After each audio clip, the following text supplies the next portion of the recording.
Satu lagi, ini kalau ditangkap selesai ini insya Allah ya.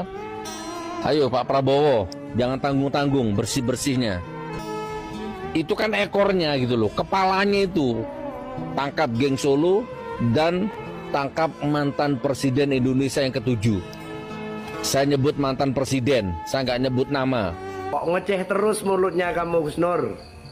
Dipanggil Gus, dipanggil Kiai, tapi mulutnya kayak ember kamu itu. Kamu terlalu benci sama Pak Jokowi. Prestasinya kamu untuk rakyat Indonesia ini apa? Tolol, goblok. Ketek Suginuri ngomong apa meneh.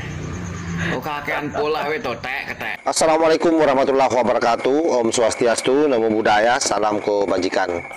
Sahabat-sahabat dimanapun juga berada, kita sudah lihat bersama ya bagaimana cuplikan di video awal itu.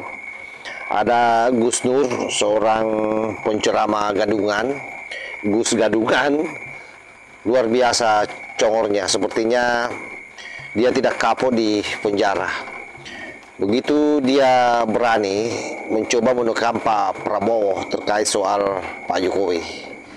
Jadi katanya karena banyak menterinya Pak Jokowi yang bermasalah hukum, ya harusnya Pak Jokowi sebagai pimpinan puncak itu diambil juga oleh KPK, dipenjarakan katanya.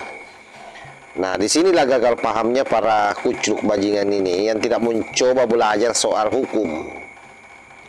Bahwa siapa yang melakukan, dia yang bertanggung jawab. Kecuali Pak Jokowi memerintahkan mereka untuk melakukan korupsi.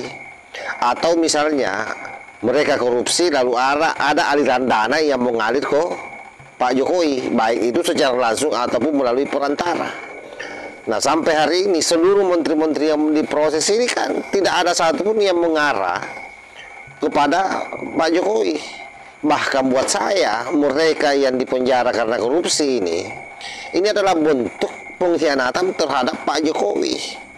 Karena jelas-jelas mereka diambil sumpahnya oleh Pak Jokowi pada saat dilantik menjadi menteri, agar setia terhadap Pancasila dan Undang-Undang Dasar tahun 1945 dan tidak melakukan di dalamnya salah satunya adalah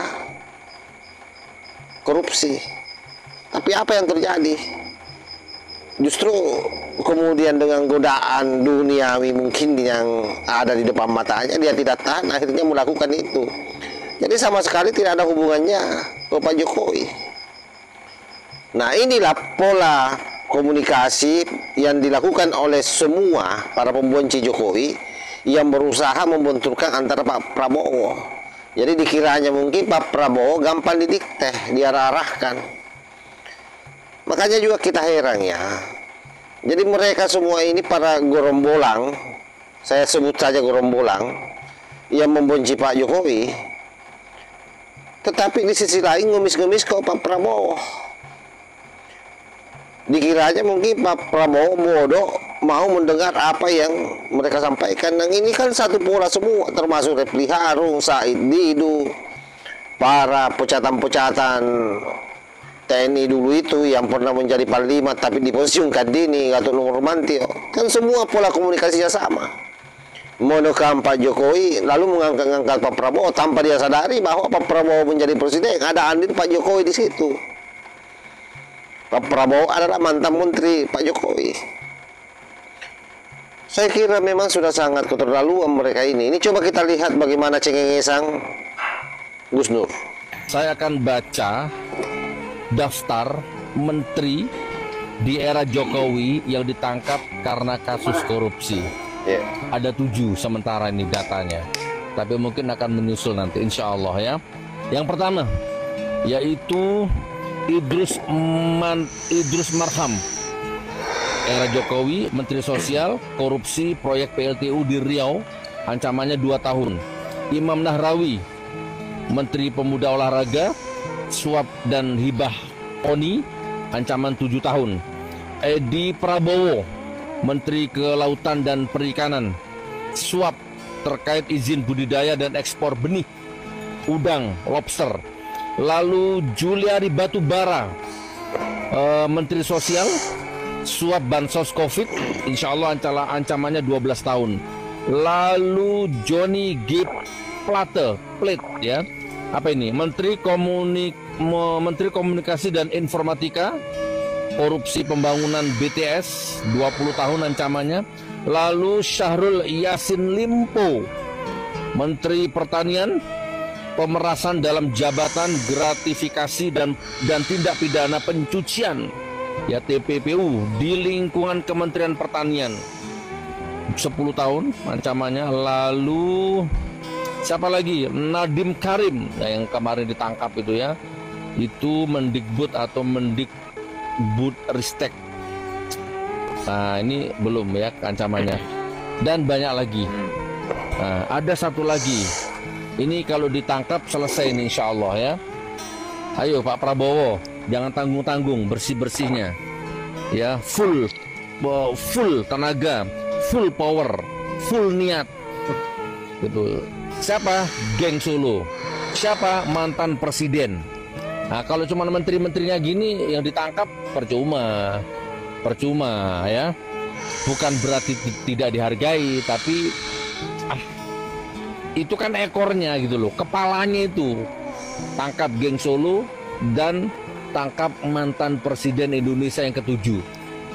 Saya nyebut mantan presiden, saya nggak nyebut nama, saya nggak nyebut orang, saya nggak nyebut individu, saya nyebut mantan presiden. Itu tangkap juga karena biang keroknya di situ. Kalau Prabowo belum nangkap itu, ya. Kalau Pak Prabowo belum nangkap orang itu, berarti sama saja, ya. Kasihan itu kan baru kerucuk-kerucuk itu, baru curu-curunya itu. Kepalanya ya belum, itu penting itu kepalanya itu. Basmi semua geng Solonya. Gitu Pak Prabowo ya. Tanpa terkecuali. Itu namanya bersih-bersih sungguhan. Itu namanya niat beneran kalau mau memperbaiki, membenahi bangsa Indonesia ini.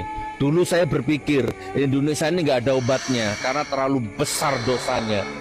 Hanya satu yang bisa menyelesaikan masalah bangsa ini. Apa? Diazab sama Allah.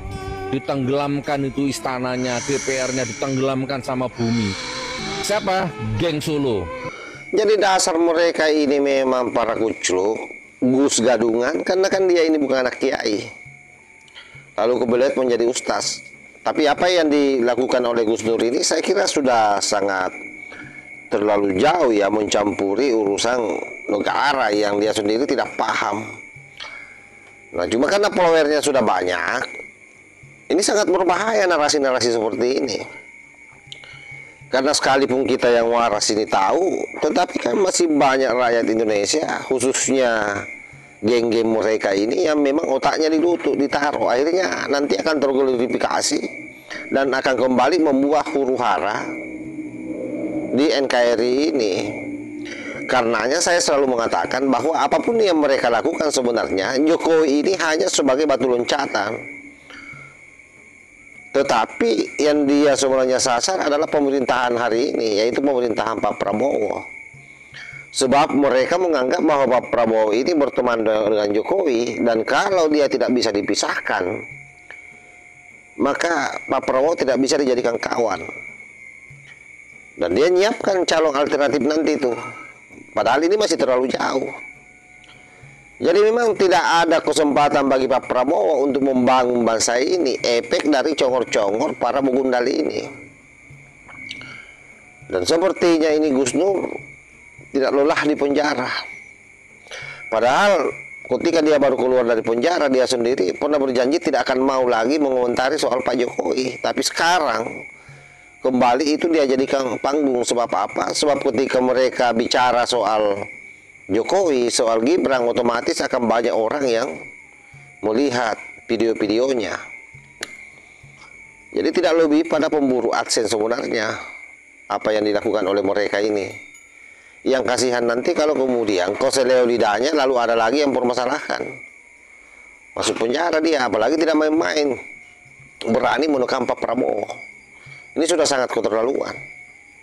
Seolah-olah Pak Prabowo ini gampang didikte, dan itulah gaya komunikasi semua orang-orang yang ada di pihak sebelah ini yang membenci Pak Jokowi.